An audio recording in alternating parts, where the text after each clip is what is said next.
adversity? Bring it. The struggle? We welcome it. Snooze on life? Never that. We are Dave Regina and Mike Pirelli, and this is the No Snooze Podcast. Come on.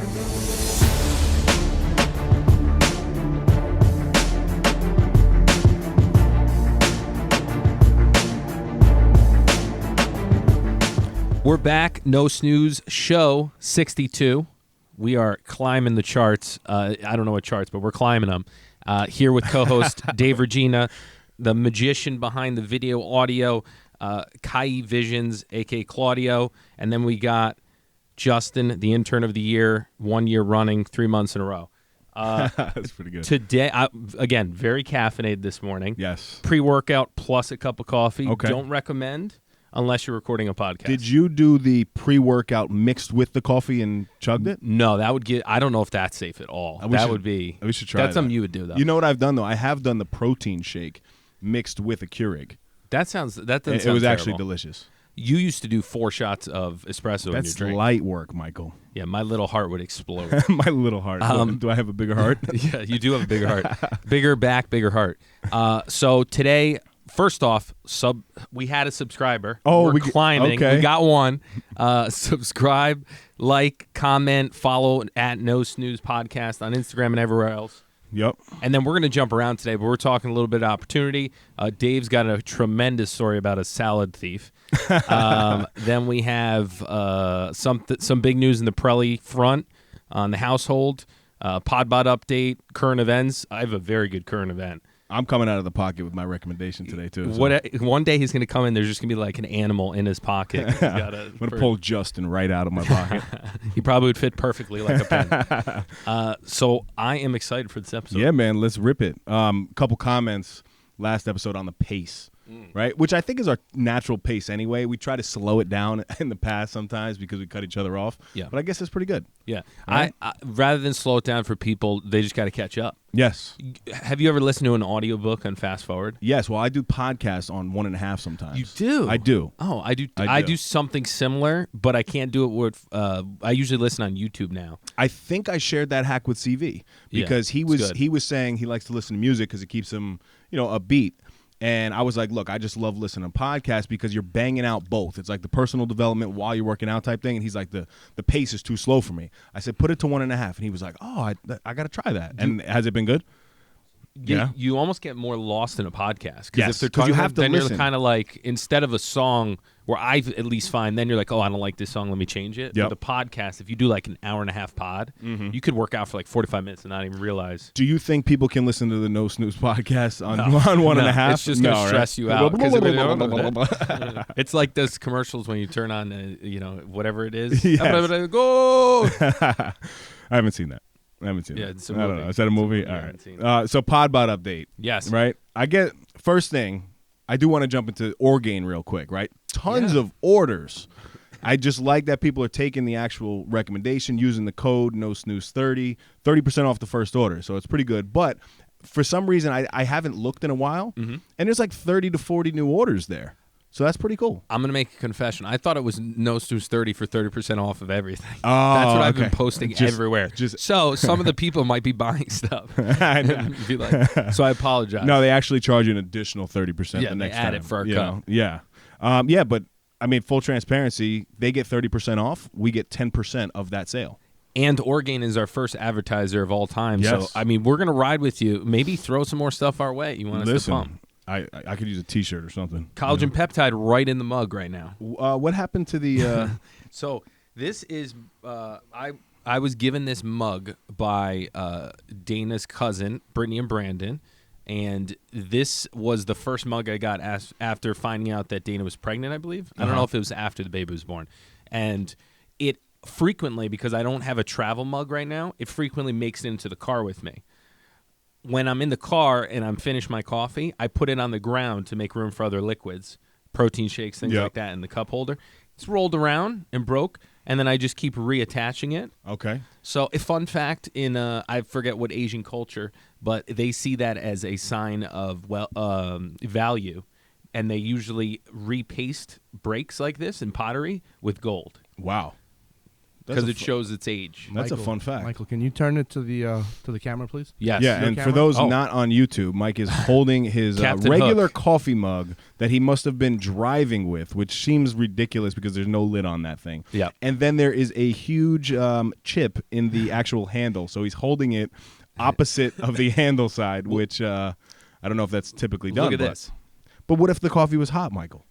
My hands are hotter than the coffee at all times. All right, hands are hot. All right, so Podbot update. I sent you a photo. I liked it. I sent you a photo yesterday, right? I was a little dicey there, but I'm feeling good. Maybe it was dicey. It was dicey. Like you didn't like it? I thought it looked good. It was okay. You have. It was okay. You're at the ab stage where you can't quite count how many there are. Yeah. You're in like the range. You're in the 4 to 6 abs. Yeah. Well, sometimes it looks like 5, and I'm like, where is the? Why is there only 5? But they're big. You have big abs. Big. Yeah. So I mean, that was the only good side of things because the rest of the evenings I've been crushing 2 to 5 Oreos consistently. 2 to 5. I didn't weigh in this week. I will do it next week just to keep me humble. I was going to ask you a question. How do you think not having a crunch on the time has affected your mindset? I know for me, I'm like, I'll just get back on track next week. Like every time there's an opportunity. Well, so I've kept my diet actually the same. Yeah, but I'm saying Literally the opportunities to veer a little bit. Like, I'm hitting that fridge daily with those Oreos. Man. I'll tell you. I know we talk a lot about tacos on this podcast. Listen, but once that weather is getting nice, all I can think of is sitting outside, a plate of fish tacos, at and bar a taco. nice margarita. Anywhere, literally anywhere. Anyone can make them, put me down anywhere. That I don't know why. That's like immediately what I think. You make a good fish taco. Do I? Yeah, remember you made them for. I don't know if they were good. They were delicious. It was fun to make. They were delicious. But anyway, sorry.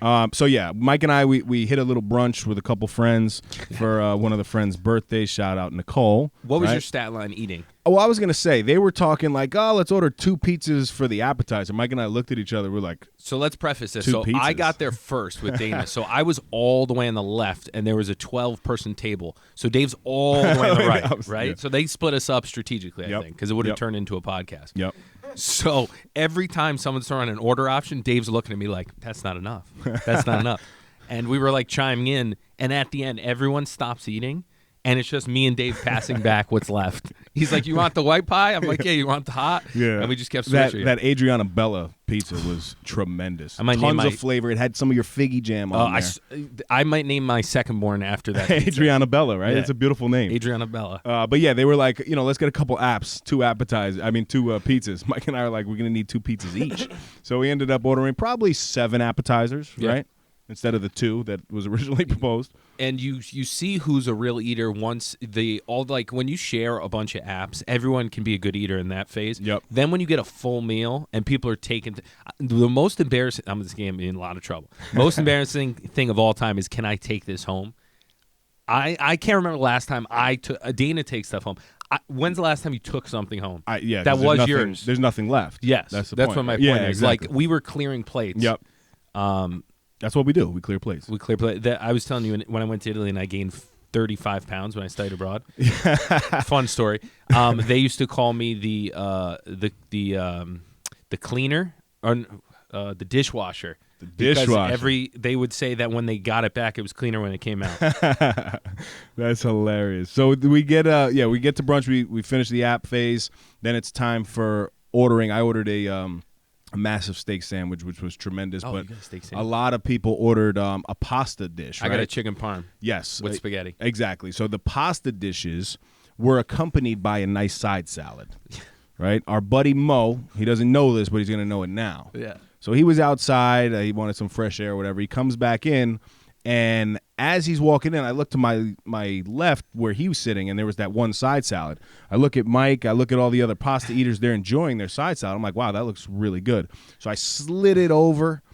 I started eating it. I took it, and I ate the entire thing. But as I'm eating it, Mo is coming back in, and he goes, damn it, I should have ordered a side salad. Like he was mad that he didn't order it. Like he was mad at himself. Yeah, and meanwhile, his dinner came with the side salad, but I bagged the side salad.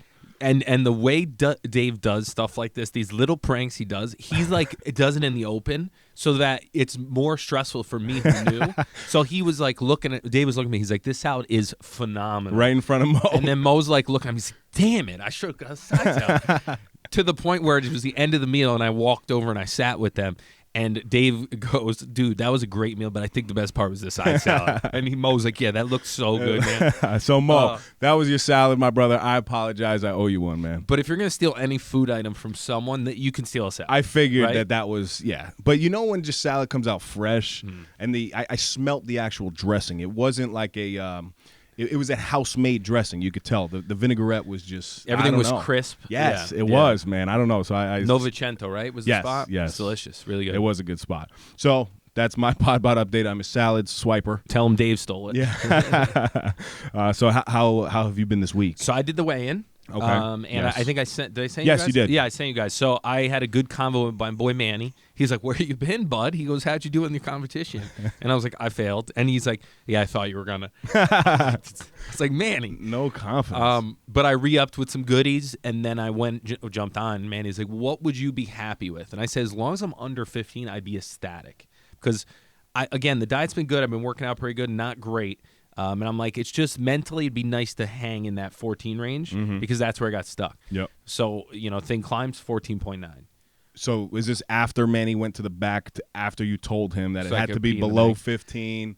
He made it just to where it was 14.99, and I that think he you has didn't. a button back there. He That's might. right. But I was pleasantly surprised. Got a little motivation right before we ate like animals. Yep. So it probably went to hell anyway. But good. I mean, the workout's been terrible this week. Just baby teething. She woke up at from 2 to 3:30, and Dana takes the night shift. But you know how it is. You're still up. So then when the 4:45 clock came, I couldn't get up. I just, for whatever reason, when I have one good wake up. If I wake up in the middle of the night, I can't do the early. Yeah, I was gonna ask, and I know, because sometimes you can't tell from a post. But is Livy sleeping? Because sometimes it'll be a little later for you, and I don't know. I'm like, damn, has it been a tough night for him? Monday or Sunday night, we didn't plan on it, but the in-laws took Livy, which was great. Beautiful. So part of it was like, I really want to get the momentum for the week going, but at the same time, I would love to catch up on a little sleep. Full snooze. Rare time. Yeah, like full send, full snooze. So I went outside when we got home at 8 o'clock, and I'm like, I can't waste this opportunity. I go outside, I smoked a cigar while I prep the video for No Snooze Sunday night. Then it's 9:30, and I'm like, let's watch some Survivor. We got nothing tomorrow, right? The baby's not here. And then before I knew it was 11:45. Yeah, I was like, oh, this isn't good. Tough to wake up at 4:45 and do that. And then you get, So I figured it was that, or you were just playing checkers with us. I mean, chess with us. And you wake up when we record at 4 o'clock in the morning, and then all the other days you sleep till 9 o'clock. Yeah, it's Dana possible. texted me and said, "Look, I've been waking up earlier than Michael." Imagine? No, I'm just kidding. That's the big. No. Debatable. But yeah, I will say this week has been one of the first 3 days of this week have been one of the worst 3-day runs I've had as far as getting up early and or working out. I hate streaks like that. But it hasn't been detrimental because I've been eating good still, right? It happens every once in a while. And it was, I think it's a combination of Livy teething a little bit and trying to refigure that out. Because I forgot what it was like where she wakes up. And then in addition, some big news. We had some things going on. So I kind of was like, let me knock this out first and then get back. So, well, good. You look good, Trying. as always. Thank as you. always. CV, I'm coming at you. Yeah, I'm excited to hear this one. I'm looking at you. We're punt free this week. Visually, it looks good. Okay, so no real data to update, but the walking has been consistent this week. I ended last weekend not very strong, but I think there is a good story behind it. Because sorry guys, I'm tweaking my audio because it sounds weird. Because his audio is gonna be unbelievably crisp. So at the end of the week, right? I like to walk, on the weekend, maybe on a Saturday, maybe a leisure walk on Sunday. Saturday we were putting together this Murphy bed thing. It's like a big. What is that? Dude, it's like I a big love furniture Murphy thing, beds. and the bed comes down. It goes in the wall. So it's hidden, kind of. Oh wow! Yeah, and it's a pretty big thing. So we were assembling it, and we did that basically all day. We did move a whole bunch of other furniture around the house and other things that day on Saturday. Needless to say, I did not walk that day because we were doing we were busy. Mm-hmm. Sunday comes around, And when I tell you the level of soreness my body felt, I hadn't felt this for a long time. Like if I had done 30,000 squats, like my legs, my quads, my calves, my arms, my hands, my fingertips, it was insane. I literally did absolutely nothing all of Sunday. What's the name of the bed? A Murphy bed. You know what's wild about that? So there's this workout. It's called the Murph workout, which is reminding me because I'm like, wait, he did the Murph. Yeah. But Maybe the actual Murph was. is pretty tough. Yeah, Murph workout. And then there's this guy who did it for 365 days straight. Oh, my God. Which is like, I think it's 100 pull-ups, 200 push-ups, 300 air squats, a mile before and a mile after. Oh, with a I think my 20-pound wife has done that challenge. Of her Yeah, I it's remember called her the saying Murph. that, So that's great progress. You did the Murph workout, it's a brother. Murph. Good It's a job. Murph. I hope I never have to assemble another Murphy bed ever in my life. It was terrible. But the good news is I got back to it on Monday. Yep. You know, it was not the best walk because I was still sore. But you know, did it, got it through. It was decent, and then I walked again. Yes, so it's you know, I'm back to the regular routine. Are you? Go ahead, Mike. I was gonna say, do you wear your like watch or whatever when you were putting the Murphy bed together? No, because I needed to be comfortable. Well, I was gonna say that you would be astounded how many steps you take doing little things, not little things, but things like that where you're like, there's no way that I put. Well, I you mean, know, 'cause you're you're up absolutely and right. down stairs. So and the Murphy bed project was a 2-weekend project. So the prior weekend, we had received all it was like 7 boxes. Oh my and God. they threw them in the garage because I wasn't home, so they were in the garage for the whole week. And last weekend, I basically brought in all the stuff. Yeah, so I was in, out, like 7 boxes worth, and it wasn't like little things. It was big pieces of wood. So I was maybe like 40 trips. Yeah, oh I my definitely, and I had my Fitbit on. I definitely exceeded the 10,000 steps with just doing that. So that was part 1.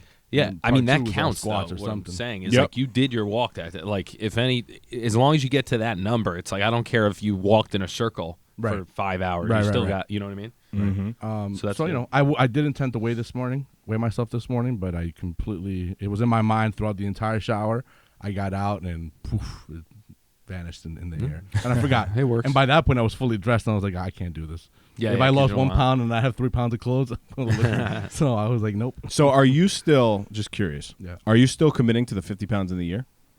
Of Are you course, retracting? that's all. No, I'm not going to retract. good it. I mean, answer. it's- Of it's, course, he said. Of course. I mean, that's something that I have to do just for my health. Period. In general. Well, but what's wild is January, There February, he goes. March, This is how he does April, it. May, June. Okay, so I mean, we're like 5 months. Oh my God, I have a Right? question. I have a good question. I was at a bar and someone was trying to ask me to help them with a bet, and one of the people was losing weight, and I said, "Would you commit to gaining a pound for every 2 pounds he loses?" Wow.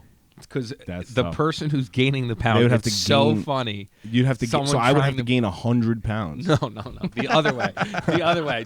25. Oh, Yeah, yeah. okay. I'm like, yo, that would be No, terrible. but if you did pound for pound, that would be so funny. Oof. Can you imagine you at 275? that would be wild. 275. But if you did Be 20, like huge. health wise, I think if you gained 25, it wouldn't be the end of the world.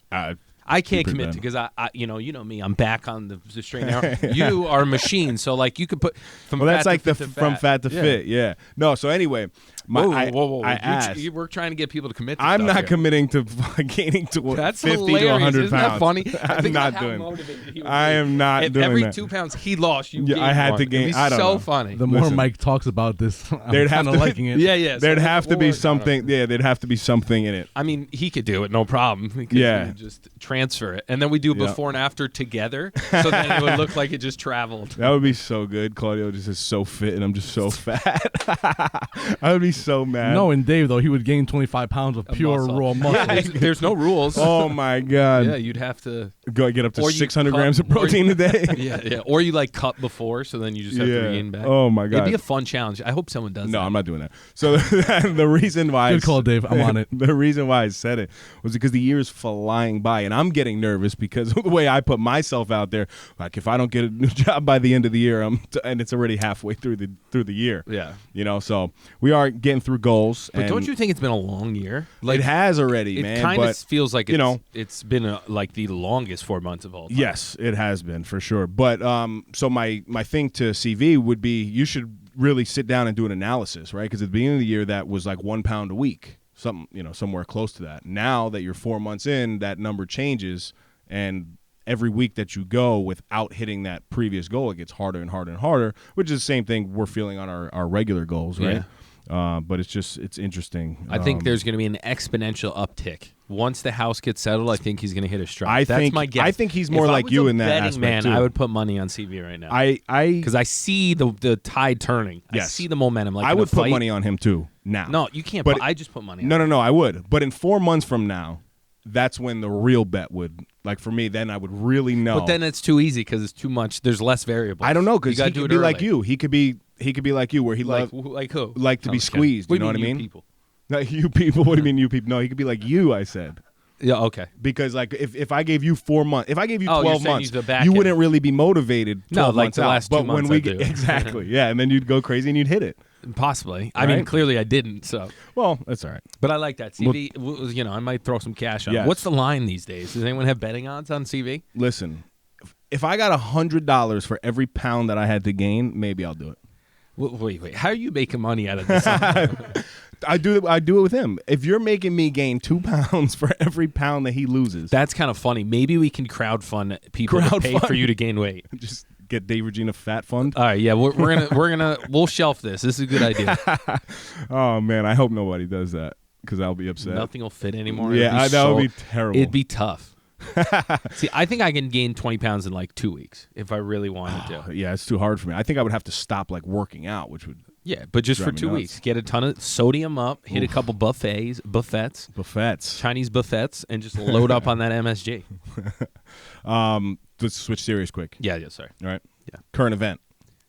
I'd be remiss not to talk about this. Oh, I hope you don't take mine. I'd be pissed. No, don't worry. You're definitely not. I don't think you're going there with George Floyd. Oh, right? no, I wouldn't go. So there. I definitely wouldn't be going there. No, I know. But no, on a serious note, Derek Chauvin, the former Minneapolis police officer, accused with murdering George Floyd. To me, I don't even think it was a conversation of good policing, bad policing issue. It was just like a humane issue. I mean, it was foul what everybody saw. But, I think it's a step in the right direction that he was found guilty on all charges.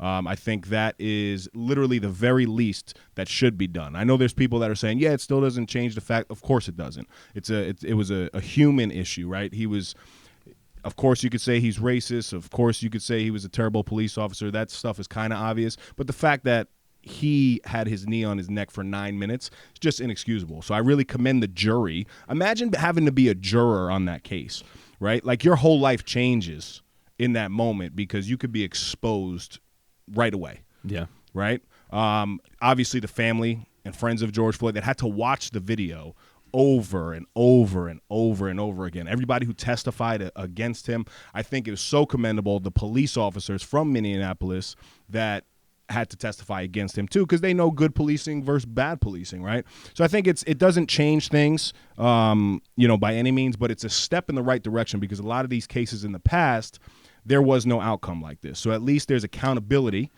So I think there's a shout out to the state of Minneapolis for getting the job done properly. And then we move forward, Hearing you say Minneapolis, that was so worth it. It sounds Minneapolis. Did I say it weird? No, my question was like, do you ever? So this was an extreme case, obviously. Yep. But I can imagine being a juror on any case. I don't know if I could talk you about. watch true crime stuff, Karina had a pretty crazy and case. I'm like, how do I don't know who did it. Like, the 1 minute I think it's this guy, Yes. the other minute I think it's the Well, the that's nurse. what's crazy is you take regular people, everyday people like Yeah. us. Now they're responsible and have a say in the outcome of this, right? pretty wild. And it's all based on the defense. But Yeah. one thing I think the defense did tremendously well. Was it the defense or the prosecution? I think the Karina pro- yeah, and no, the Dana would be prosecution. amazing on a jury. Karina had a crazy case. I'll let her talk about. I don't think you're supposed to No, I talk don't about think- that yeah, stuff. yeah. But the prosecutors brought in a 9-year-old girl to testify, which basically was saying that this 9-year-old girl, this case is so black and white, not literally black and white, but it's so obvious that this was just wrong because you had a 9-year-old able to articulate he shouldn't be doing that. You know what I mean? So Yeah. it was just it was a great testimony to see. But I can't even imagine being on that case. Man. Can you imagine trying to? I mean, even reliving everything Oh. through that, it's got to be Right, aw- and in any case, his mom, though, you know. his mom, his girlfriend having to watch that video Yeah, over, it's and awful. over and over again. But think about any case, like having to. I know it's a system that we need as far as like due process, all that stuff. But to like have friends, family sit through any like murder case or something, it's got to be awful. Of course, you have to relive it. Like, and you're seeing like, Yes, you know what I mean? You yes. can't really. I don't know. I guess you could excuse yourself. But This is one of the few times I was saying to Karina yesterday. I'm like, there was no way in my mind that he was getting off because of the amount of evidence that was there through video.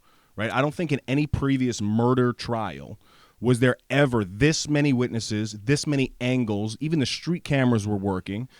So it happened to be a good time for technology to shine. Yeah. Right. So and I think nowadays the world is crazy. It's unfortunate, that we're still in this place, especially with the systemic racism and all that stuff. And yes, it exists. Mike and I don't really understand what it's like to be on the other side of things, but certainly understand that it does go on and happen to our friends. So shout out to George Floyd's family, and hopefully they could begin to have some peace. And thank God for Dave to bring some seriousness to the podcast, because my current event is Logan Paul knocking out Ben Askren. Jake Paul. See, I don't even know his That's name. a good one, though. That is a good one. So, and as you guys will see through all this, I love a good marketer. Yep. Nothing gets me more excited than watching someone play everyone and get them mad and wanting to see the guy fail. It's not something I would do. Like this guy, Jake Paul, plays the heel and he plays the enemy. Yep. But he was the top 3, or he's like in the top. I forget what the stat is. Basically, one of the highest grossing pay-per-views through a company called Ever. Triller, Right. which is not even like a Showtime HBO, who usually does boxing matches. Yep. And he generates, and Bieber's on the card, like singing. He generates what? He generated $66 million. So I was going to ask, though. So the guy that he fought, Yes. So that guy, a former Olympic athlete, an MMA fighter, correct? but think about this, right? 37 or something like that? I didn't bet on it, but I didn't really digest it. But after the fight, you're like, yeah, that makes sense. He got knocked out. Yeah. He's an Olympic athlete wrestler. I'm gonna make some points for why he should knock him out, but then some against. Olympic athlete wrestler. He's fought in the UFC some of the toughest guys in the world and taken punches in the face. The pounding that he has taken. with small gloves, Which not even boxing But gloves. that's the thing that makes me think that he really didn't get knocked out. Well, so And he got paid. All of this, that's the thing, right? He's retired. Right. Retired, and he saw a payday, I think, and didn't like train too hard for it. Yep. And you know how it is if you're 1 foot in, 1 foot out of anything, let alone fighting, Yep. you're going to get knocked out. Because Right. if you hesitate a second, and strike, I don't know too much about fighting, but striking wasn't this guy's strong suit. Like every fight he was in, he would just get people to the ground and like hold them down and try to submit them, right? So, but my point being, like, think about this. This kid is one of the biggest YouTube stars of all time. Out of the blue, he's like, let me fight this other dude to start his career. His first fight is, a international event. He wins. Second one, he's like, let me fight someone in the NBA. That was Nate Robinson. Nate Robinson. Knocks him out. Knocks him out. I know, like, everyone's like, well, Nate Robinson's not a fighter, blah, blah, blah. He took an NBA. You know how we BS and we're like, could you beat up this guy? And we're like, yeah. They're literally doing it now, Right. which Yeah, is yeah. awesome. Yeah. Right?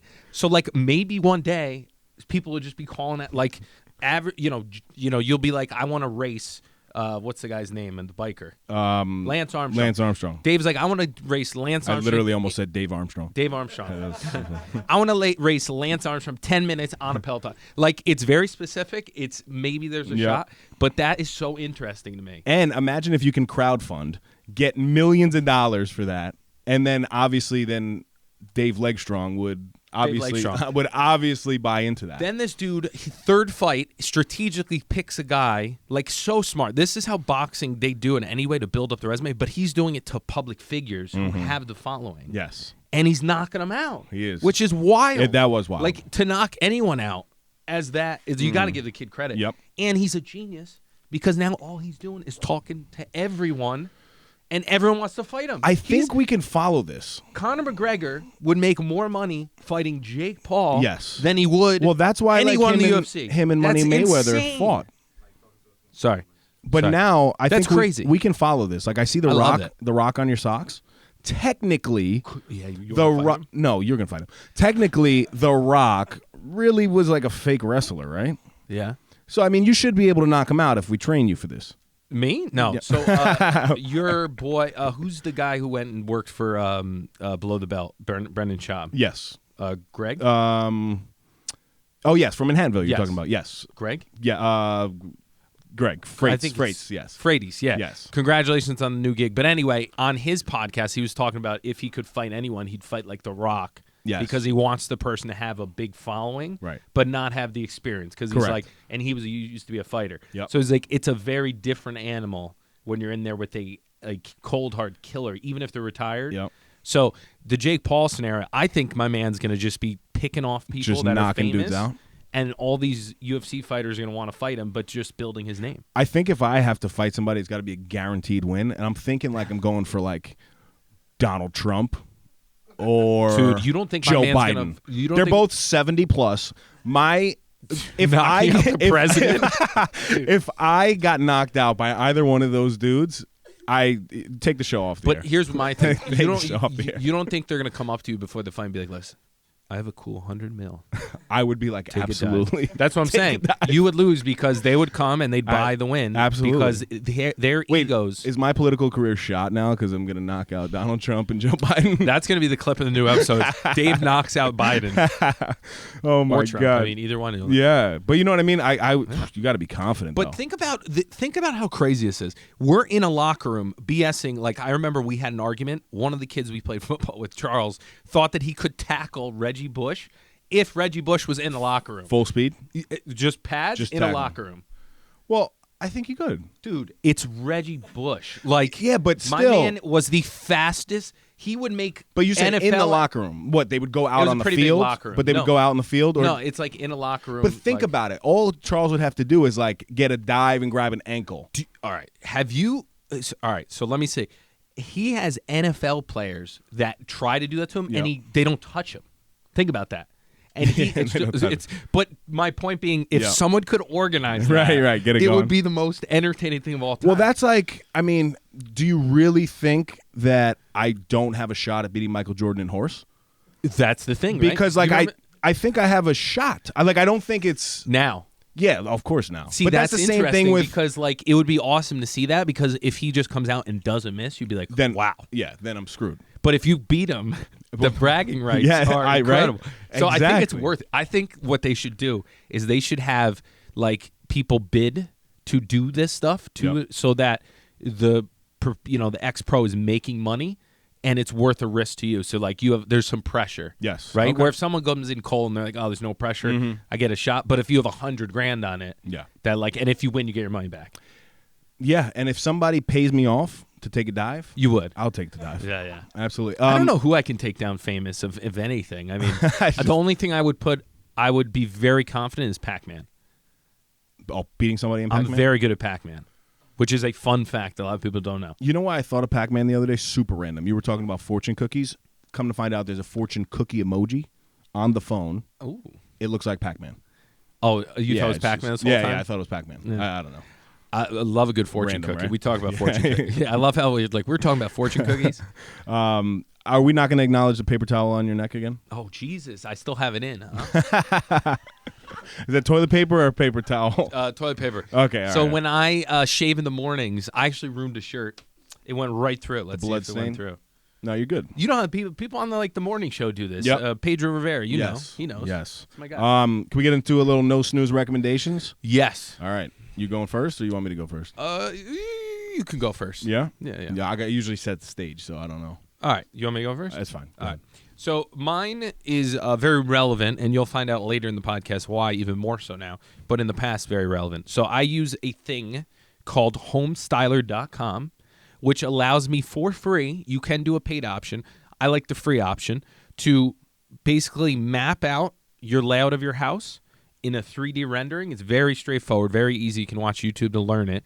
and you can add real furniture in to see how it fits. And you can move walls. Real furniture from websites? From websites. Okay. They don't have everything, but a good idea for scale, right? Yep. And you're seeing a 3D version with a 2D version, so you can see how it translates. And if you like open a wall, you can see how it looks. Oh, wow. So I use it for listings and then my own renovations of our house. Yep. We just released a home tour, and it was integral to figure out, like, all right, if we do this, does that look good? Like, does that make sense? Can we fit cabinets? It's one of the best things I've found, even to the fact where you can do this amazing renovation of your home, and then you can render it for free, and it looks real. That is cool. It's awesome. Did you do that with the your Peloton Nook? I feel like there was something you guys did. No, you were like, no, we know it's going to look good. Was it? No, I don't think we did with the Nook. We might have done with the Nook. I don't think so. Or that was Dana's call. The chairs or something. I remember Dana showing us something, and now that you're saying that, it might have been. ringing a You know what it bell. was? It was the mudroom. Yes. We scaled out the mudroom yes. because we were like, is it going to be enough space? Does it look right? Because we were trying to fit in a bathroom and a mudroom, but it's a great way that, like, Dana has a very good vision now. When we first got the house, she wasn't that, like. So you made her vision better. Some would say. She gets all the credit. But so it's one of the best. Homestyler.com. It's free. If you're a real estate agent, for sure have this in your arsenal. If you're just doing home renovations, you could literally change wall colors. Like, you can do everything. Change floors. You can add levels. It's great. It's a great tool. I like that. Good recce. Yeah. man. Yeah, I think you have fun with it too. That was my second guess. I thought you were going to recommend the Charmin on the neck, but then we went with Charmin. Well, yeah, they must have something for that, right? Absolutely. I think so. If not, good Sponsorship. invention. Shout out. Good invention, kid. So I am digging deep in the suit jacket here. Yeah, there's a bunch of things going around. So my wife bought this product. I'm not going to tell you what it is yet. Mike is leaning in, trying to see. My wife bought this product, and she was very clear to me. She said, if you screw this one up and you lie and you say you bought this product and you bought one for my wife, she's gonna be upset. She said, well, we will do an episode 65, and I will come on there and I will blast you. So I have to get the story right. So is it No Snooze recommendations or Korean recommendations? Well, yeah. So, yeah, this is like her second one now, right? But no, the reality is we've been using this product for the past year and a half. And what it is called the Nuduko, Nuduko, bamboo toothbrush. Nuduko bamboo. Yes, Nuduko bamboo. It so sounds it like a is- really good restaurant. Let me take it out of the box here. It is biodegradable. Here, I'll give you one to Ooh. hold. It even got a letter D there's on it two for in some there? reason. Yes. So we actually got a 10-pack. It comes with 2 5. light. It comes with 5 of these times 2 is 10, right? And I'll give you the Davy Deal price in a minute. But it is biodegradable. It is made of bamboo. Full product is actually biodegradable, which is incredible because a fun fact is if you ever have used a plastic toothbrush like all of us have, Guilty. that toothbrush will never leave this planet, right? Because plastic can never disintegrate the way that a bamboo toothbrush can. So we tried it out. I think somebody else maybe recommended it to us, or it was in a hotel and it looked really cool. One of the stories is true. I don't really know because it was a year and a half ago, but I've never gone back. The bristles are extremely soft, but strong enough to hold up. You know, when you have like a soft bristle toothbrush, kind of makes you, it looks like this. Yeah, You know it what flattens I mean? out. Yeah, it flattens just looks out. crazy. Grab my strong hand. Yeah, it just looks crazy. Yeah. You know what I mean? Yep. Grab my strong arm. So the, it is a medium bristle, but it's still so soft to the teeth.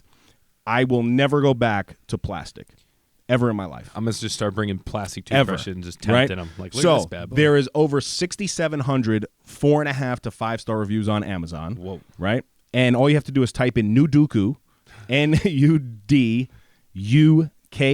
I'm sorry, I lied. Nuduku bamboo toothbrush, and it comes right up. Davy Deal price, 10-pack, just $8.99. Wow. It has a D on it, too. Is it for I don't Dave? know. Yeah, I don't Davey understand Deals? what that is. but- Dooku. No, maybe. Yeah, the D is Yeah. for Dooku. So it's been I don't know. It's been a fun ride, and I'm not huge on the whole. You want that? Or I'm good. I'm going All to right. keep my plastic one. so I'm not huge. There's things that I can be doing much better for our environment. Yes. This is a small way to contribute and, live a little bit greener. So why not? Figured I'd recommend it. Well done once again. Right? Davey Deals, a.k.a. QVC. Stick it back in my DVC. little suit jacket here. All right, so I think now we get into the meat and bones. Oh, no, meat and potatoes. Meat and bones, yeah. Your inside pocket, I said before, is like a Mary Poppins bag. You just keep pulling things out. That's what I'm going to do. But now everything has to fit in this thing. We got to clip it in where it just looks like you're pulling them out one by one. That would be so good. Davy Poppins. So, Davy Poppins. That'll be a clip. We wanted to take a quick second to let you guys know that we partnered with our good friends over at Orgain.com. We're happy to offer our listeners 30% off by entering the code No Snooze 30. Again, that's No Snooze 30 for 30% off your first order. If you're on the market for a new protein powder, nutritional shake, protein bar, or Mike's favorite, collagen peptides, Orgain is your one-stop shop. As all of you know, my Crohn's disease is currently in remission, and the only protein I use is from Orgain. My personal favorites are the chocolate peanut butter and the vanilla bean. With the code, you can try a 2-pound tub for under $20. Talk about not snoozing. Go get yours today. Now, back to the epi. I am, and not to toot your horn here. Yeah, please don't. I know you don't like it. You're weird about that. I'm going to get type uncomfortable. Of stuff. But we're going to talk about recognizing opportunity. Yes. Right? And don't give the punchline yet, because I got a story. No, I'm not going to give any punchline. Because if you give a punchline, I'll punch you. No.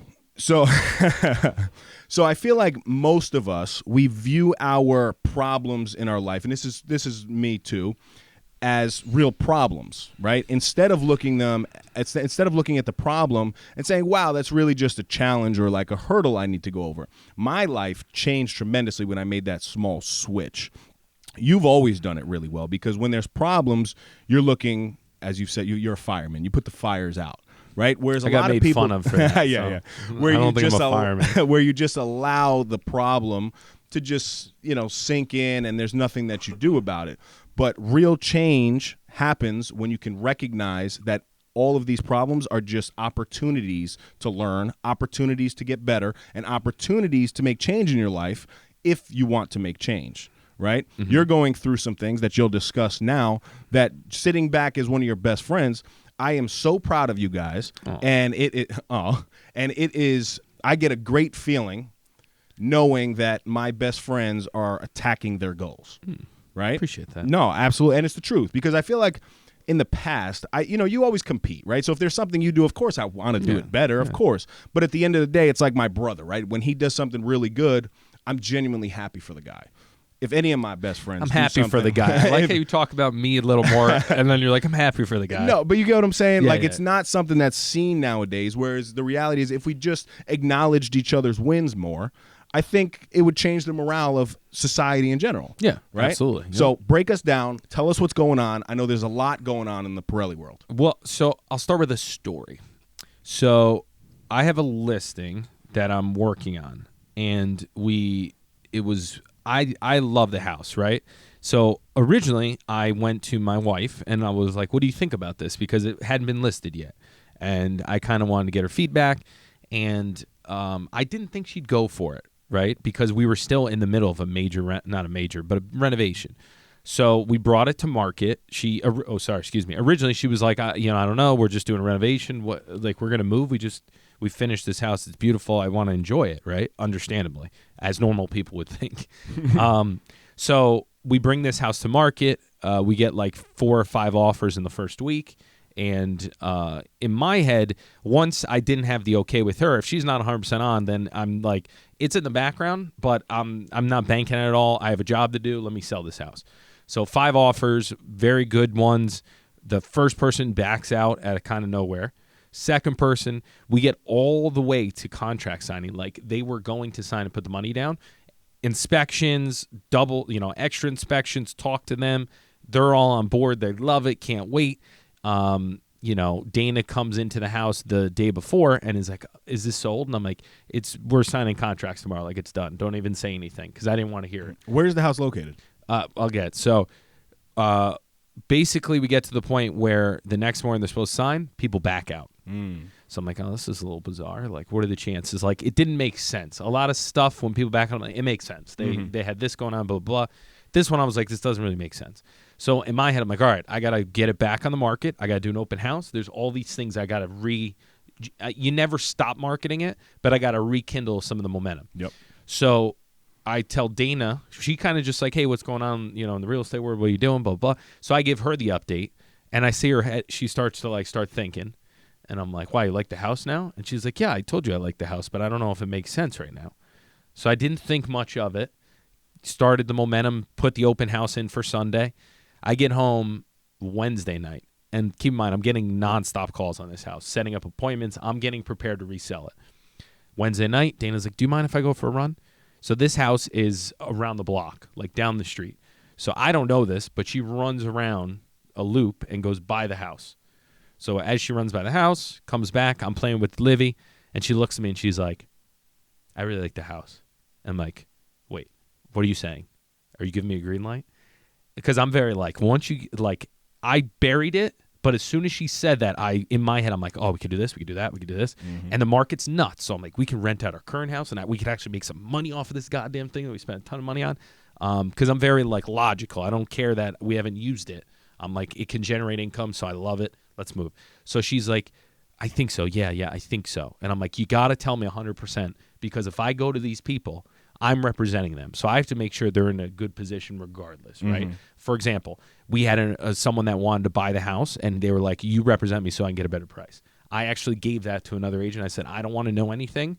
If this person bids, we have all this stuff. I have to represent my clients. Right. So I didn't take commission, nothing. I just sent them away. So everything I've been doing, I'm like, listen, I got to take care of the client first. If it works out, it works out. If it's meant to be, it's meant to be. So Thursday, I go to Wednesday, Thursday I'm going to show the house. I think this is the timeline. And I go and I tell the owners, I'm like, listen, I don't want to get you excited, but I love your home. My wife is 80%, and I just need the 100% before I will say, officially present anything. But I just want to let you know, worst case scenario, I think we're going to sell, no problem. But worst case, I might want to buy it. And I just did that because I wanted to let them know that I'm still working. Right. You set the. I also wanted to too. gauge, if they didn't feel comfortable with that, that's fine, because then I don't want Dan to get too excited. So I'm trying to make sure I'm managing people's expectations. Right. So then, basically, we have a conversation again, and she's 100% and starting to get emotionally invested, which I tell her not to do. Obviously, it's easier said than done. So the next day, I get thank God I was able to get a pre-approval pretty quickly. And I get back to the owners, and I say, listen, my wife's 100%. Let me know when you want to talk. I want to make sure you're comfortable with whatever happens, because I'm representing you, and this can get messy, right? So he calls me, and he's like, come meet with me, and we'll talk it over. So I call Dana on the way home from work. It's 4 o'clock on Thursday, and I'm like, I'm going to go meet with them, all right? And she's like, yeah, I'm excited, blah, blah, blah, see what we can do, blah, blah. She doesn't say, she's excited. We'll leave it at that. So I go sit down with them, and I don't want to give too many details because it was a private conversation. They're great people, and we're very excited. But basically it came down to, I want to make sure you're comfortable and not feel like you didn't see the market. Mm-hmm. So if you want to do an open house, we can do it. I spent a lot of money promoting this, so it wouldn't be the end of the world to actually see what's going on. And I sensed that they didn't want to do that. So basically what we said was what number makes sense and you'd be comfortable, because if you do want to sell to us, I'm happy to do that. I just want to make sure it's your decision.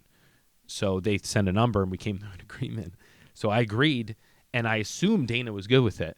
So, but keep in mind, she wasn't in the convo just because it was happening fast, and when an opportunity presents itself, you have to make a decision, and you have to be confident 100%, because if you hesitate, then there's the potential that they'll worry that you're not sure, which cool. I was 100% sure. I was like, I'm sure I'll figure it out if she gets mad. So I get back to the house, and Dana's like, how'd it go? And I was like, we just bought a house. She's like, what? And I'm like, yeah, we have a deal. And she's like, are you kidding me? And I'm like, yeah. And I'm like, but now I got to cancel the open house, and I got to call these people. So definitely wasn't the easiest route. Yep. And my clients are laughing because they're like, you just spent all this time promoting this open house and doing all these showings for no reason. Yep. So long story short, we're in contract. We signed a contract yesterday. Beautiful. To buy the next house. And in the midst of all this, I wasn't aware. I wanted to document our house being finished. So we did a tour, a cribs. I can't wait. obviously when this airs, Yeah, because you haven't it's seen going it to be yet. out. Yeah, so you posted it this morning. So we didn't know. I haven't seen it yet. I Yeah, got to see it. but we you, didn't- you are so made for TV. It's ridiculous. No, stop that. I'm serious. But we didn't know that this scenario was going to happen. Yep. I just was like, it'd be great to have something if in the future this made sense. Correct. Right? Like, but didn't plan on it at all. But I think that's a good point because preparation is key, right? In even seeing opportunities. The fact that you were prepared makes you stay ready so you never have to really get ready. Well, in the previous episodes, Just in general. Well, it's something that I can't. So we put ourselves in a position where we had. Remember, I was saying we had the funds ready to make a move. We're not in a rush though. But the one thing that I might have done different is I probably should have got my pre-approval already, just so I was like I could make a decision like that. But yeah, just having the funds ready, the house was completed. It just seemed like everything was meant to be. Yep. So yes, it's not easy to finish something, and we literally just wrote the check for that deal or that renovation, and then jump into the next renovation. So I give Dana all the credit in the world because she dealt with it while she was in the house. I was at work. Yep. So she dealt with the day-to-day, and then the fact that she saw the upside of this new home being a 4-bedroom Right. and, almost double the size, if not or more than double the size. The main thing for us was when we started to figure out if it was the right opportunity, the conversation becomes, how does this benefit us other than, just us, right? So my thought, and we talked about, one of the big things is we have a lot of family. And one of our pain points was in our current home, we can't host because we don't have the room. So either we're like on a hill, God forbid it rains, everyone's going to have a slip and slide, or you're in a house where you can barely fit everyone because it's like 800 square feet. So the big thing for us was like, even though the house needs a little TLC, it's decent shape and it's a cute house. And now we can host immediately. So we don't have to sacrifice not having family over. So that was like a big, we'll figure out the rest. That is enough for us to make the move. Now, is there something, because I was saying this to you yesterday, in probably the toughest year ever, you managed to work through the real estate market, which at first during COVID was not the best market. Dicey. Right? Like, that's not the best market to be in. You managed it to where you were able to really thrive in the market. You did things, you got your marketing techniques, virtual stuff, so you figured it out, right? But was there a habit that you guys had to stick to? Because at the end of the day, you got to put money down. Now, was there something that you guys did as a tactic to save money during a year that most people couldn't save money? So it's hard to say. So I want to give credit to, we have great family and friends, and our family specifically put us in positions where, we've had help. And I'm not to say that we've taken everything from people and not contributed any piece of it. We've done a lot, and we've been paying things as we've gone. There's a bill, and we go sell a house, and then boom. So we are in a very fortunate position, and another reason I don't really compare myself to anyone's journey, whether they're in front of me or behind me, because everyone has different starting points. I just feel like when we are given opportunities, like, for example, Dana had some money from an unfortunate accident in the past. So we had a conversation. I don't want to go into too much detail, but basically, listen, let's not use this for the first house. Let's keep this on the sideline, and then when we're ready for the next home, we're going to need a big down payment. Okay, yeah, but at the end of the day, still don't take away from yourself. No, but I'm saying, my point being is, I don't think it's so much the habits we've done. It's just we've been, I guess the habit would be, we don't really overextend. We kind of live under our means if we can. Our current home is very modest. We have a 2-bedroom home. It's a nice home, but it's tiny. So, again, credit to Dana. We've sacrificed a lot of things as far as, we could be in a bigger home, but we knew the game plan was to renovate this house and potentially rent it out. And get another property. Yeah, so, I think something that Dana's done well, and something right that we've done on the front end was we've had these conversations of the big game plan. Yep. So that when we're faced with the decision, we're on the same page. Correct. Right? We talked it through. I was like, do you want to get an investment property? Do you want to get a house to live in? And then Dana was like, which I agree with, I want a house to live in. Because this strategy is kind of boring, but it's something that you get the utility value of your family enjoying. So not only is it an investment in your future, it's also something there's a benefit in the short term. Yep. And although we probably spent more than we should have on renovations, we got to enjoy them for a little bit. Right. And you had your first daughter in that house, great memories, Yeah. a lot of emotional attachment, Yep. blah, blah, blah. No, so I think those are major lessons, though. Like, it doesn't matter anybody's starting point because a lot of people would not be in that situation, and a lot of people are in that situation. But the reality is, with that money that you either got or you saved, what was the decision that you made, right? So you guys made a very conscious decision to say, you know what? Yeah, okay, yeah, we have some sort of opportunity here. Let's seize the moment, not spend it on something stupid, and let's invest in our future, create some real wealth, and I guess setting yourselves up generationally, right, for exactly what it is that you want to do. So big kudos to you guys. Man. Yeah, I'm it's- very, it's- very, very impressed and very proud of you guys. Still lots to do. We're going to close hopefully June 1st, which that's incredible. like 30 days. Yeah, which that's is amazing. But it's so the big thing that I think we've decided to do is we try to put less down to tie up into the house and then keep a cushion so that much rather personally, and I know Dana agrees with me, I'd much rather personally have a little bit of cash as a buffer. Yes. And be able to pay a mortgage that's a little higher in the short term, because I think if you can put down, for example, 10% and then keep the other 10% to put into the house, you're making the house more attractive. You're forcing appreciation early. Yep. So you get a little more wiggle room. The only thing I hate, so I agree with you 100%. On our first property, we obviously did the PMI. first time. Yeah, we did the first time home buyer, or whatever, which was only 3.5%. We were 25, 26 years old. Yeah. So yeah, 3.5% to us at the time was Yeah. a lot of It's still, a lot yeah. of money, So we did have a little cushion left, but what sucked with our because we have more of a fixed salary type situation. You add that PMI, which is personalized mortgage insurance. So that was the only thing that kind of sucked at first, but because we were able to rent it out, it was a break even from the beginning for us. Then eventually the PMI comes off, Yep. and now it's win-win. Yeah. The PMI is like yes, you hate paying it, but I would much worth rather, because In that scenario. you need cash to be able to do things. So Correct. like to say that either you put 20% down and have a less of a mortgage, or you put 10 and get a AC unit and like convert it to gas, which you'll benefit from living in, right? Because you're enjoying the AC, and then it starts the process of appreciating the house, and then in the future you can refinance, Right. get the PMI off. So that's the game plan. Hopefully, I mean, strategically, the video, fortunately, we had. So we're going to see what we can get for it. Hopefully, we can make a profit on that front. The game plan is to not use that profit to pay this mortgage. Right. The game plan is to keep it in a account so that when we need to do a roof at the property, we're not strapped, right? And we're definitely going to be extending ourselves with this move. Like, I'm 100% confident we'll figure it out, but it's definitely not a stretch, but it's like work. It's work. Yeah, it's I don't want people to think like we have unlimited cash and we're just throwing crap. Like, it's going to be pretty If you tight. do, let me get some. Yeah. But my point is, like, it's going to be tight, and Yep. part of the thing a trick that I use, that I've said before, that I use with like Dana, myself, just to like, the moment's kind of big. Like, to go out and buy a house is kind of crazy. I'm a little more immune to it because I do it day to day with people. But it's a big event, right? But the thing I say to like calm my thoughts down and keep me back on track is like, I'll have a talk with Dana. I'm like, all right, think of it this way. If we're going to have a portfolio and we're going to have a lot of houses, this is one of the many we'll own, right? So let's not get too stressed, because if we're going to make it to another point, this is just a step.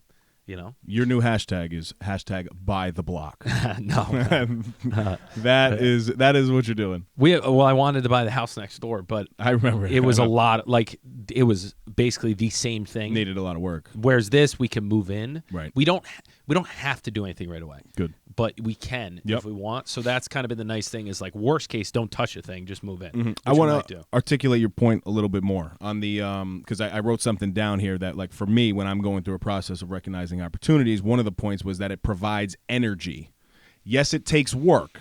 Yeah. Right? But it still gives you life, right? Like, what you're talking about right now is giving you guys energy. It's fueling a future for you guys. You guys are seeing it, not to take away from the actual hard work that's being done. But you have to realize, for an opportunity to really happen, you have to be willing to put the work in. But also, if it is something that really sparks interest in you and provides the conversations that you were able to just have, that's a time to take an opportunity. Yeah. Right? You said it perfectly. Like, the fact that I think I'm addicted to renovations. Like, I love saying, like, oh, we could do this, and then going out and doing it, and then showing people, like, look, that was the vision. But then also Dana's come around big time. She led the previous, like, with the design and everything she wanted to do. It was her idea. I just kind of was there to kind of tailor it and figure out things with her. But she really led that. And I think when she completed that, it showed that she has the vision. So then when we went to this, like, this first house was a growing experience for us in a relationship, professionally. But I think I got her on board now. Right. Like, and this was her. At the end of the day, this was her idea. It was out of my mind. I was like, let me go sell more houses. I'm down to stay here for another 2 years or however much we need. But making this move now creates the excitement of, like, we have the space to have more kids. We have the space to entertain. We have space to attack more personal goals that we want to do, and we're not going to be crunched. Yes, money-wise, we might be crunched a little bit, but not crunched for space, right? So it's like, it's funny how, and it just worked out. Like, I couldn't have planned it any. Listen, this is early. I couldn't have planned it any better. How timing worked out with everything. Yep. That's usually when it works, though. Yeah. So it's hard, though, because literally Tuesday, I think we paid for the previous one. And then all of a sudden I'm like, oh my God, we're signing a contract this week. But that's fire. It's fun. It's absolutely fun. I'm just saying I'm not like a robot. Why are you looking at me? No, because they call you the Terminator. But it's exciting. The other additional thing is, like, now I'm foreseeing that it's gonna be fun to document the renovations. Yeah. Because we just released our first Greenwich fixer upper. Now we can do, like, a whole thing of, like, fixing this house up. Yep. And bring people through the chaos of what it is. Of what it really is. The first renovation, if we had video, wild. So happy for you guys, man, for real. There was a couple things. Last thing. Yes. And we have a taco spot now, because it has a tinkering shed. That was one of that all I said to Dana was, like, all I want to do is convert this tinkering shed to a little bar. There's a little window that I'm going to make like a slide open. I'm going to put a fridge in there, a countertop, stools, open for business. That was one of the first things that Mike told me when he was, when we spoke earlier at brunch. And he was like, and listen to what this thing has. And then he told me about the shed, told me the taco spot, sold. And Dana's like, all the things that we can do, and you want to convert a shed. I'm like, it's not going to be expensive. I would fight you for a cigar lounge, but, Well, we could do it there because there's true. A greenhouse. Yep. You just pop a hole in it. I You just got to take the plants out first, obviously. And as I was going through, just the topic of recognizing opportunity, there was something that in an initial stage from even with No Snooze, right? Something that sparks ideas in your mind becomes an opportunity. But just because it sparks ideas doesn't mean that it's something that you run with. I found myself researching, like, podcasts and, like, how do you set them up? Okay, well, the best way to do it, you can go a one-man show, but best way to do it is probably get somebody that's very knowledgeable on that audio-visual front, right? Then you make a decision, well, do I want to do the show by myself? Do you want to co-host? Blah, blah, blah. But it was an idea that was sparked, followed up by research. Then it concludes with, is it like an ethical thing to do? Right? Like, because at the end of the day, there's opportunities these days, especially with, YouTube and, businesses booming, but is it an ethical thing to do? And I think for people who are stumbling upon opportunities, as long as it is ethical, it fits with your core values, it's something that works with your family. If you're going to do it in a public setting, it's got to work.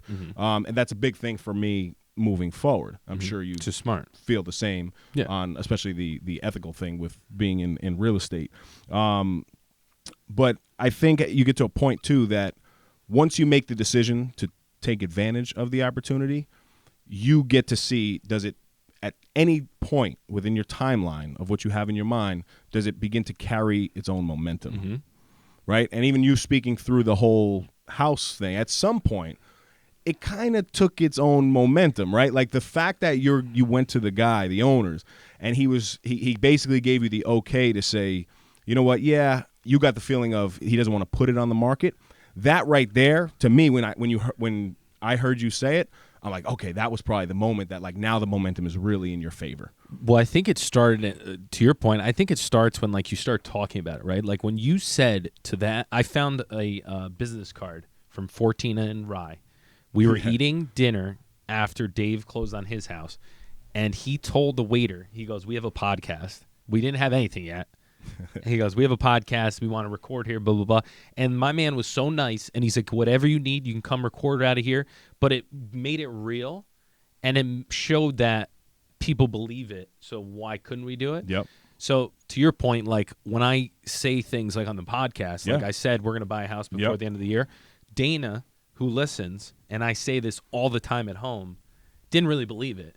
And she said to me after I told her we have a deal, she's like, I can't believe we're buying a house. Like, you said it all year, but I just, for whatever reason, never believed it. And she's like, but we're doing it. And I'm like, I was brainwashing you. Yes. You just keep saying things to people. Yep. But that's also, so it's... But you're brainwashing yourself. And too. you're envisioning it, you're manifesting it. But it's hard work on top of it. Of course, but you're also taking the actions to get it done, right? Like, you can't just talk You can't about just stuff, sit there and visualize these things. Like, you want to know what's crazy? So I'll even share something with you guys, but it's early for me to be sharing this because, so the thing with the job, it still has not come through my way, right? Yeah. Like, it's looked good for a while. I think even you had told me, "Oh, congratulations!" I did. You know what I mean? And I'm like, bad. "Whoa, no, it's fine, it's fine." But I went so far to the point of, one, I started acting like I'm already in a new role. Mm-hmm. Like, I just started acting like that, even to myself, in the way that I carry myself around. But one of the first things I did was I created a new signature in my email with a new title. See if he's looking at me. With a new title and basically the same standard closing that I use in an email, but my title is different. President of America. Right. Lake President. Yeah, Right? yeah. Lake President. But I did these little things that, yes, it has not come to fruition, but I did the same thing at the beginning of the year. I said, you know what? If I want something to happen, the first step is obviously putting it out there, making sure that you can hold yourself to some sort of accountability. Now, I would this is an opportunity for me to be shooting myself in the damn foot because, I don't have anything on the table. Things can happen. I've been interviewing, blah, blah, blah. Everybody knows that aspect of it, but nothing has come to fruition yet. Yeah. But I am still so gung-ho that by the end of the year, I will have some sort of opportunity. And it started with little things like you're talking about that business card, but something for me was the signature, and I did that on day one of even thinking about the opportunity. And think about it, if you're trying to shoot yourself in the foot, you're going to move faster because you're like, right? Yeah, that's true. But the part of it is like, I know we talk a lot on this podcast. Is that what we do? We do. We talk a lot of junk. Is that right? what we do? We say a lot of outlandish things. Part of it, though, is that for us as a podcast and a brand to be successful, we need to be successful. Correct. So, like, I kind of had this thing where I was thinking to myself, and I'm like, we're working so hard for all this stuff. Like, why am I not in the offense more? Like, why am I not just pulling the trigger on stuff? Like, we're not coming on a podcast to be like, oh, we had a decent year, but we're coming on to be like, wow, we crushed. Like, this year was wild. CV lost 50 pounds. I got a house. Dave is the president of America. Like, crazy stuff, right? Like, we're doing it for, like, the story, but also, like, the experience. Like, we don't, but CV's editing. We're giving him a tight turnaround. Like, we're not doing that to be mediocre, right? Like, we're not. If we want to be mediocre, we would just like pick normal things, which is fine. If it, but like part of like 10% body fat. Yeah. Like 14. But part of what I was thinking of was like my, and I don't mean to harp on it, but like my wife sacrifices a lot, right? She says to me all the time, and she doesn't make me feel bad about it, but it's something I think about. She's like, well, we don't have a regular schedule, and I'm sure you guys deal with this too. But she's like, yeah, I don't have a break because you guys don't have a break. And then you start thinking, you're like, if I'm going to be sacrificing certain things like that, you got to make it worth it. Correct. Right? So, like, am I doing things that make it worth it? And this house, in this moment, was like, this would make it a little more worth it. Absolutely. So that's how my decision-making has changed. It's less about I'm still want to build all this stuff, but it's also like, is this make it worth it for my family? Can they be like, it was, getting up on Saturdays just because they had early appointments and, watching the kids when they had a late pocket, like, it was all worth it. No, and well said. And that, tying it to back to CV, because you just mentioned the What? He's trying to hide over there. No, he's saying, "Oh no, no." But I think people don't know because they see you behind the camera, and I see you nervous because you're looking at me like I'm going to say something, right?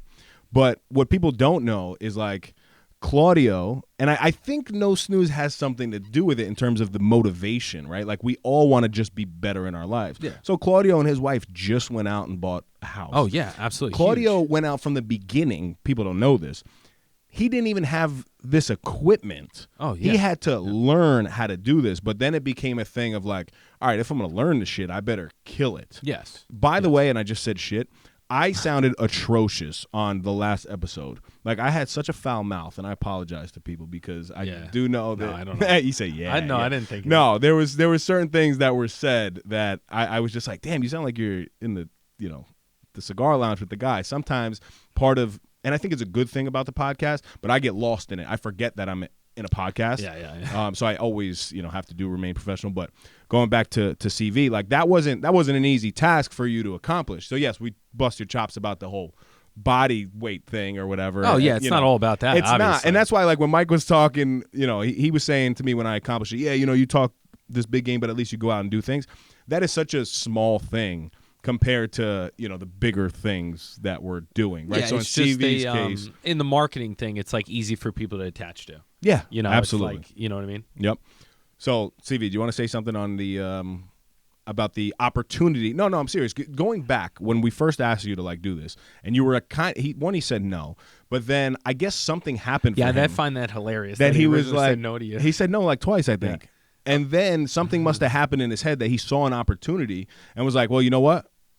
I'm going to do this, and I'm going to learn how to do it really well. Can you speak on that for a minute? See, so it wasn't an attack. It was a Thank you. Commendable moment. Yes. Thank you, which is David. widespread. Thank you, David. Yes. Nice. I appreciate your kind words. Sounds like a late night host. Yeah, he does. Thank you, The David. decision. So, to be honest, let's be serious. We've all been watching the show now for 62 episodes. So we have a good idea of the level of salesman that David is. He's very good. He's a very good motivator. He's a very good speaker. He's very good when you are one-to-one. So he's right. I did say no a couple of times. Multiple times. He's still saying no. We're showing up. I know.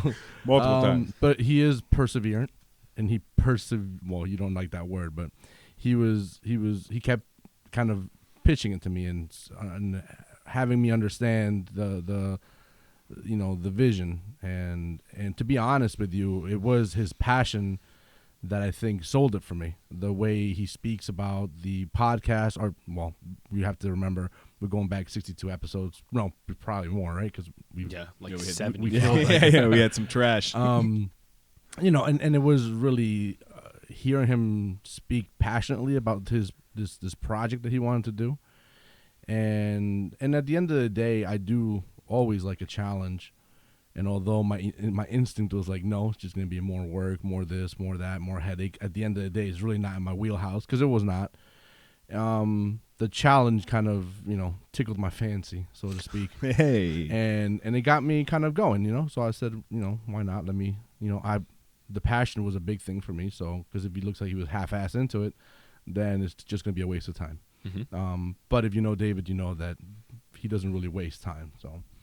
So that kind of got me in. And as we kind of started going, I started getting more excited about what I was doing personally, what I do behind the scenes. And being a little techie that I am, it did make me feel pretty good to learn all these new things and all this new gear. And it was fun. It has been a fun ride. It is for sure draining. It is for sure a lot of work, as we all know. We all have crazy schedules, and this just adds to that. But it is rewarding at the end of the day when we put an episode out and all the work is done, everything is good, and you get to enjoy it for that hour on Monday morning. And then you're like, all right, let's start talking about next Wednesday. And then the feedback, too, or whatever right? it is. The feedback, too. Yes. I was going to say the top feedback's been, who's your video guy? Yes, always. And why does it look so professional? Yeah, always. Which is hilarious. Why does it look so Yeah, like we've professional? connected you with people that are like asking, like, what do you use? How do you do this? And me and Dave are like, we have no idea. Talk to Claudio.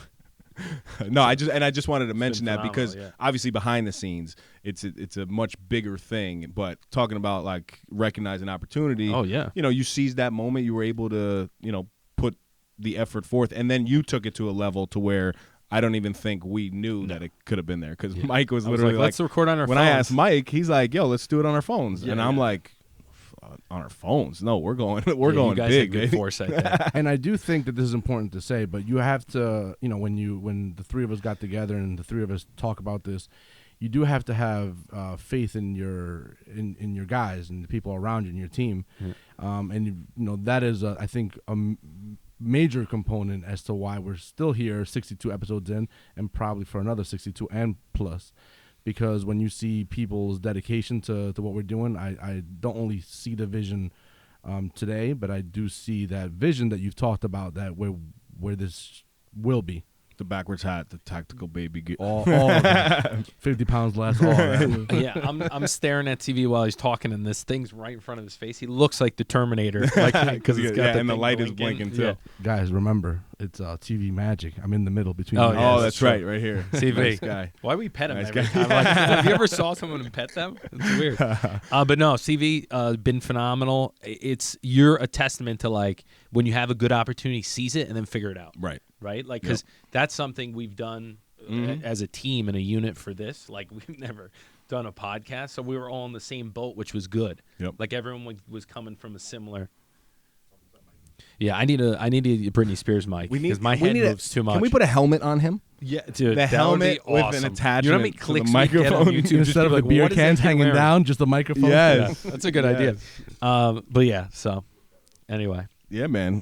Good. So I think that'll wrap us up. We rambled, right? Yeah, right on schedule though. We rambled nice. So this will bring us to my favorite section, Dave's Dime of the Week. Dimes. I'm still waiting for the dime explosion. I know. I gotta collect some Just dimes. to jump in here really quick, we've had that for the last 60 episodes, probably. What? The ability to say dimes. No. dimes. I was but saying you guys the, do such a great job that we don't need that. Wait, you can do it automatic? Yeah. No. Yo, this guy's elite. I was saying throwing dimes. Like he actually wanted to throw Throw dimes dimes. at the camera. We're not Can you at do that that? level yet. CGI? That would be It's not on the budget phenomenal. yet. Okay. Present opportunities are not to be neglected because they rarely visit us twice. That was something that I actually made a speech at one of our events, and I saw that quote, and it just stuck with me kind of forever. Because not always is that opportunity going to be there. And yes, it's going to be work, and yes, it's going to be hard. But if you don't seize that moment and recognize that that's your moment, Michael Pirelli, then you'll never get it again. Well said. We got to post that quote for the daily quote after we do a sale. After we do it. On NoSnoozeShop.com. Go visit. My Miguelito's mantra. Ito. Isn't it funny how it's Ito? Like I'm eating food. Ito. Wait, Ito. did you hear Corinne the other day at brunch? Miguelito. Yeah. Miguelito. It's Across been the a table. default for nicknames. Yeah, I don't know yeah. why. Victory comes from finding opportunities in problems. Sun Tzu. Sun Tzu. Is that I think that's the art of war guy. Yeah, how do you spell Sun Tzu? Sun Tzu? So Sun Tzu. It's clearly not the S, right? Well, sun is T. I forget it. T-S. SUNTZ Sun Tzu. TZU. Yeah, correct. Wow. Well, he said TZ Zoo. Beautiful episode.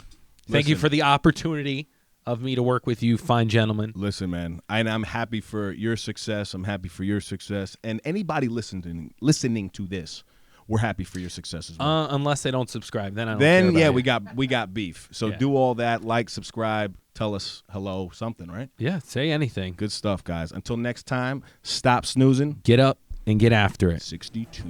Give me some tacos.